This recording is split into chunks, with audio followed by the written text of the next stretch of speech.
Hey everybody, it's Mark, DoctorDeadwax's. It's time for another episode of the Inbox Challenge 2, Day 12. Today's numbers were picked by Otto Andersson. Otto, I don't believe makes videos, just a subscriber. Make videos. He picked 3 numbers, and I decided to do 2 more. And in yet another sick twist of fate, he picked a double. And I've had doubles feels like 10 of the 12 days, and I can tell you not 1 out of every 5 records in those pins is a double. So it's getting a little creepy. First record.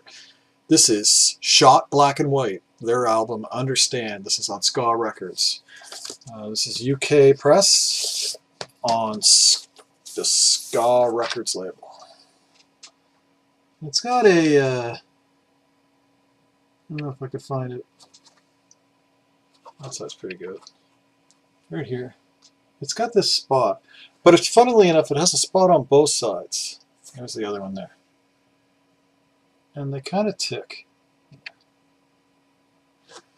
Which is kind of weird. It's like there's cruft attached to the record, but I cleaned it and I couldn't get it off, so I have no idea what it is.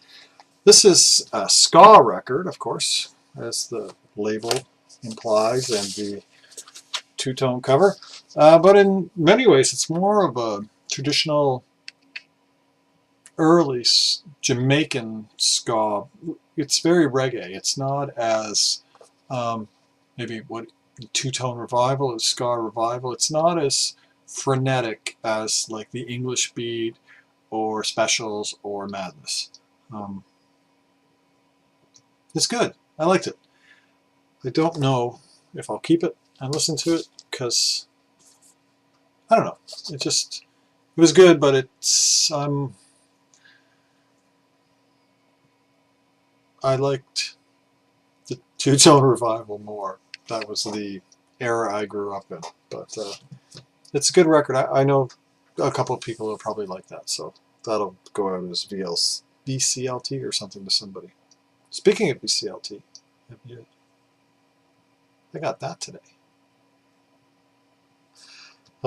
Next is Franz Ferdinand. Franz Ferdinand.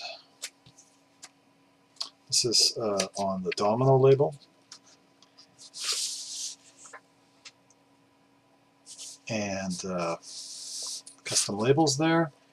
And comes with the lyric photograph inner sleeve. This is a US/Canadian first pressing. It has a embossed cover, and so this is what the kids are listening to.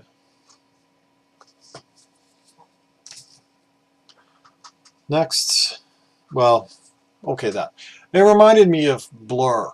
I don't know why, and I really hate Blur, but it kind of reminded me of that kind of Blur, Britpop kind of stuff. My wife will really like that, but not I. It doesn't have that, like, I like Belle and Sebastian. It doesn't have any of that. Anyway, it wasn't my thing. Next is the double. This is Staircase by Keith Jarrett on ECM, and it's a promo with the gold stamp there. Gatefold, and it's a double LP,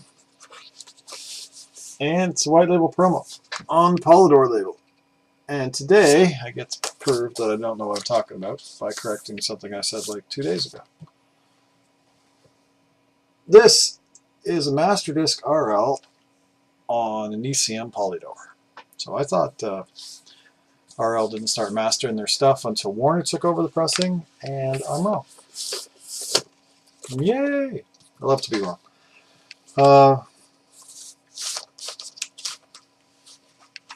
This is a great record. This is just fantastic. This one side's called Hourglass, one disc is called Hourglass, and one disc is called Sundial. And side 1 has the performance staircase on it in 3 parts. Side 2 has hourglass in 2 parts. Side 3 has sundial in 3 parts, and side 4 has sand in 3 parts. And this is a solo piano recording by Keith Jarrett. And you either like it or you don't. I love it. I love his solo piano stuff. Some people find his kind of, sometimes when he plays the piano, especially live, it's like you say to yourself, who's that guy mumbling in the front audience? And then you realize it's Keith Jarrett. This doesn't have any of that. It's fantastic performances. And when he gets on that solo piano jag and he's nailing it, he's just brilliant. And that was it. I listened to all of this and I thoroughly enjoyed every minute of it. I'd had a copy of this years ago that had like this horrible scratch on it that ticked forever, and I had to take it back, so I was really happy to find that again. That is a great Keith Jarrett record. If you like Keith Jarrett, if you like Keith Jarrett solo. Some people find the solo piano just, 2 hours of, and other people love it. I like for example, I like that more than most of like the Cecil Taylor and is it Dollar Brand solo piano stuff I have. So, and it's different than Colne concert, but again, or Sun Bear, but again in the same vein, solo piano. So one of the ones I picked, because I picked 2 for myself, and they were in the same bin, and I just kind of came across them as I was flipping through. I found this. This is Jack Dejohnette's Directions, and the album's called New Rags. And this is a Canadian ECM, something I don't have a lot of.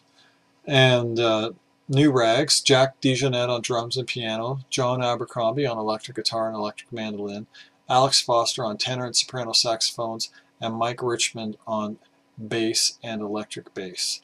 And this is pretty awesome. This has a great feel and atmosphere to it. It has just slightly free, slightly avant. It's just perfect. It's a real. It pushes, but not too much, and it's still musical. I don't know. I really like this record. I really enjoyed it. I love Jack Dejohnette in general, and almost every single thing I have that he's been on, I like. And I don't know if it's him or if it's just always him. Do you know what I mean? And finally, Chris Squire, Fish Out of Water. This is not a first press. Most of the first presses from around the world have a tip on. This picture is tipped on. That means it's glued. It's a picture that's glued onto the front cover. This is a printed. But it is a gatefold, so later they weren't gatefold, they were just standard released. This is a Canadian pressing. It has a vanity label or a custom label, and the pressing is later as well. I picked this because I haven't listened to this in a long time, but this is far and away my favorite Yes solo record. I think if they all put out solo records like this, they'd have a catalog of interesting solo records that wouldn't appeal to just collectors like myself. I have 15 Yes solo records. This is the best. By far, this is really well written, really well performed, interesting music, has that Yes sound to it, very progressive, but at the same time it's different. And I'm going to be told I'm wrong here as soon as I say this, but there's a song on here with saxophones.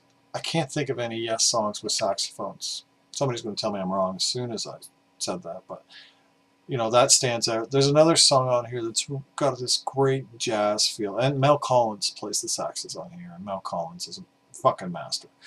And And the drums on this were played by Bill Bruford, sax by Mel Collins, the flute by Jimmy Hastings. Patrick Moraz plays the organ and bass synthesizer. Barry Rose played the pipe organ. So this is just great.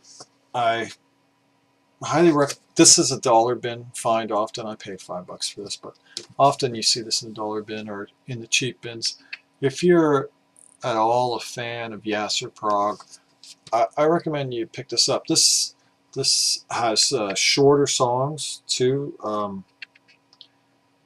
Well, shortish songs. There's 5 songs as opposed to 2.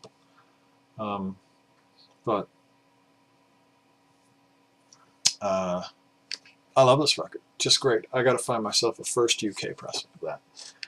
So those are today's records. Otto Andersson, thanks for picking the numbers. Thanks for playing along. Really appreciate it. Chris Squire, Fish Out of Water. I love this record. Great record. I highly recommend it. Like I said, if you like prog, if you like Yes, you know, some of the other solo records are too noodly. That's not noodly. Highly musical, more pop, prog than Yes of that period. Without the overly, I mean, I love John Andersson. Massive fan. He gets a little twee on his solo records. You know, 11 tracks on a record, and 10 of them are got love in the title, but I still listen to them. But none of that with that. Check it out. Great record. Jack Dejohnette's Directions. New Rags. Love it. Staircase, Keith Jarrett. One of his greats. Franz Ferdinand. And Shot Black and White. Understand. This is a good ska record. Not my bag, but this is good. So that's it. Have a great day, everybody. Keep the records.